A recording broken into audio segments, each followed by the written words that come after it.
नमस्कार राजांनो, बघा नंबर सिरीजचा हा क्वेश्चन अशा क्वेश्चन पेपरला खूप वेळेस येतात आणि आपण सिली मिस्टेक करून हा क्वेश्चन चुकवतो. तर ह्या क्वेश्चन मध्ये चुका नाही झाल्या पाहिजे, त्यासाठी हा क्वेश्चन बघा कसा सोडवता येईल. नंबर जवळ जवळचे दिसले तर कोणतं लॉजिक असतं? तर राजांनो, नंबर जवळ जवळचे असतं तर एकच लॉजिक, डिफरन्स वाला लॉजिक.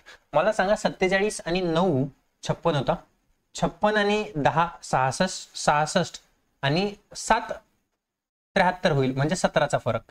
ठीक आहे, इथं 108 आहे, 73 आणि 108 म्हणजे हे 73 25 आणि 2 27, 27 आणि 8, 27 आणि 8 किती होणार? 27 आणि 8, 27 आणि 3 30 आणि 5 35, 35. आता 177 मधून 8 गेले तर 69 उरणार.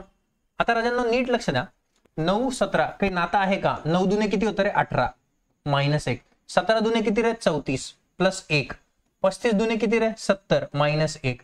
म्हणजे फरकचा फरक त्याला मल्टिप्लाय केलंय, फरक जो आहे तो कसा आलाय? 2 नी गुणून -1 प्लस 1, -1 प्लस 1, म्हणजे 69च्या दुप्पट किती होणार? 69च्या दुप्पट, 70च्या दुप्पट 140, म्हणजे 69च्या दुप्पट 138, आणि 138 मध्ये 1 प्लस करणार म्हणजे 139 याच्यामध्ये प्लस झालं पाहिजे. आता हे 150च्या जवळपास आणि हे 150, 150 आणि 150 300च्या जवळपास उत्तर पाहिजे. म्हणजे 500 तर येणार नाही, 200 पण येणार नाही, 200 पण येणार नाही, 316 आणि लास्टला 7 आणि 9 किती होणार? 16, 16शी काय येणार? 6, म्हणजे 316च उत्तर असेल. कारण की यांची बेरीज कितीही मोठी केली तर 500च्या आसपास जात नाही, 150च्या आसपास, 300च्या आसपास जाईल. ठीक आहे, असेच क्वेश्चन बघण्यासाठी चॅनलवरती नवीन असाल तर चॅनलला शेअर आणि सबस्क्राईब करायला विसरू नका. धन्यवाद.